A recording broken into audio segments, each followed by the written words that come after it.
नाज़रीन, थाणा बुलाखान में सेहत खाते जे मुलाज़िमनि पारां ओपीडीज़ जो बाइकआउट कयो वियो।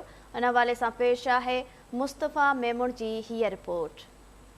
जी नाज़रीन, ग्रैंड अलायंस जे सॾ ते थाणे बुलाखान में बि पैरामेडिकल स्टाफ ऐं डॉक्टरनि पारां ओपीडी जो बाइकआउट करे एहतजाज कयो वियो आहे ऐं उन्हनि मुलाज़िमनि पारां अस्पताल जे मुख्य गेट आॾो धरणो हणी मुतालबी मनता जे लाइ बाज़ी कई आहे। अचो पाण सां ॻाल्हि ॿोल करियूं। असांजो जेको रिस्क अलाउंस बंदि कयो वियो, इहो बहाल कयो वञे। ॿियो असांजो इहो आहे त जेको रिकवरी लेटर आहे, जेके प्रमोशन थिया उन्हनि जी वरी रिकवरी थिए पई, उहो रिकवरी लेटर वापसि वठी मुलाज़िमनि जी बेचैनी ख़तमु कई वञे। न त ॿी सूरत में असांजे 3 ॾींहं जो एहतजाज आहे, उन खां पोइ असां मुकमल बाइकाट करे तालाबंदी करे एहतजाज वसी सभिनी सूबनि में रिस्क अलाउंस ॾियनि पिया।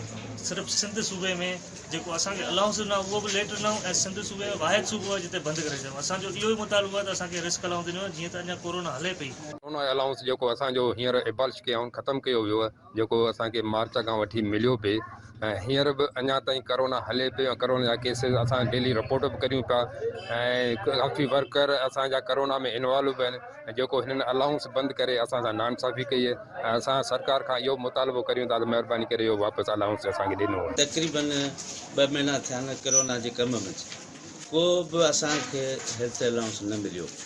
हींअर कुझु 2-3 महीननि खां पोइ असांजो बंदि करे छॾियऊं। असां का बि फैसिलिटी न आहे, तंहिंजे लाइ अव्हांखे गुज़ारिश आहे असां ओपीडी बंदि कंदासीं ऐं इंशाअल्लाह असांजो हिते को बि पैरामेडिकल जो माण्हू कमु न कंदो। अस्पताल में जेको एहतजाज कयो पियो वञे पैरामेडिकल स्टाफ पारां ऐं डॉक्टरनि पारां, उन सबबु जेको सो कोस्तान जे केतिरनि ॾूरनि इलाइक़नि खां जेको सो हिते मरीज़ पहुतल आहिनि, उनजो इलाजु कोन थो थिए।